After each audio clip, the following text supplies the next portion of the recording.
पाहण्यालायक आहे इथं? मला घेऊन आली फिरायला तर. का पाहण्यालायक आहे म्हणजे? एवढा मोठा समुद्र नाही दिसून राहिला तुम्हाला?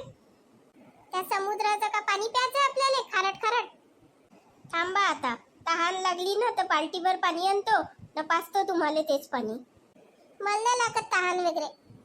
म्हणूनच घरून निघताना मला 2-2 बॉटला पाणी घ्यायला लावते. विकतचं पाणी तर घेऊ नाही शकत तुम्ही.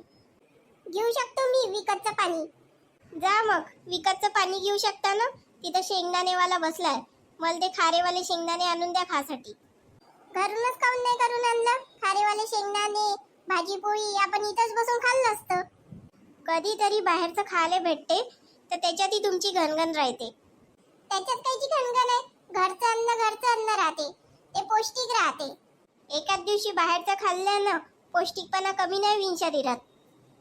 पहा तिकडे ते नवरा बायको किती चांगल्यानं बोलून राहिले, हासी मजाक करून राहिले. आपण तर घरीही झगडा करतो नाही, इथे येऊनही झगडाच करून राहिलो. नवीन नवीन लग्न झालं असन, नाही तर ते त्याची गर्लफ्रेंड असन, बायको नसन. बायकोच आहे त्याची, म्हणून तर साडी घालून आली ना. तर का गर्लफ्रेंड साडी घालून नाही येऊ शकत? गणू, ते लोक आपल्याला का बरं बघत आहे? कोण लोक? अरे तुझ्या मागे बघ. काय झालं ग भाऊ, आमच्याकडे का पाहून राहिला? अरे माझ्या बायकोले सांगून राहिलो, पहा किती चांगले जोडपं आहे म्हणून. भांडून नाही राहिलं, काही नाही, किती मस्त बोलत आहे. हे तुम्ही ना सांगितलं का मी तुम्हाला सांगितलं? पहा कधी पाहिलं तेव्हा भांडणच करत राहते. अरे भाऊ, तुले बायकोचं मन नाही जपता येत. कसं का? बायका सर्वांच्याच वाईट राहते. पण त्याच बायकोचे नखरे झेलून, तिचं सर्व ऐकून तिला चांगलं बनवा लागते. हे ट्रिक तुला माहित नव्हती वाटते. बायकोले चांगलं म्हणायचं, तिच्या घरच्यांना चांगलं म्हणायचं, तेव्हा ते आपलं खरं रूप दाखवत नाही.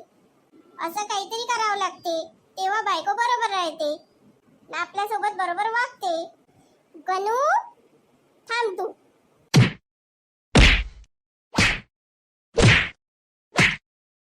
आता याच्यानंतर मी कधीच नाही बोलणार असं. नको मारू. बापरे, हे काय झालं? त्याची बायको किती मारून राहिली. आपला झगडा होता होता फालतूच त्या दोघांमध्ये आपण ना झगडा लावून दिला. पळा आता इथून. हो चला लवकर. अरे थांबा ना रे, तुम्हाला फुकटमध्ये सल्ला दिला, मीच पिटला जात आहे.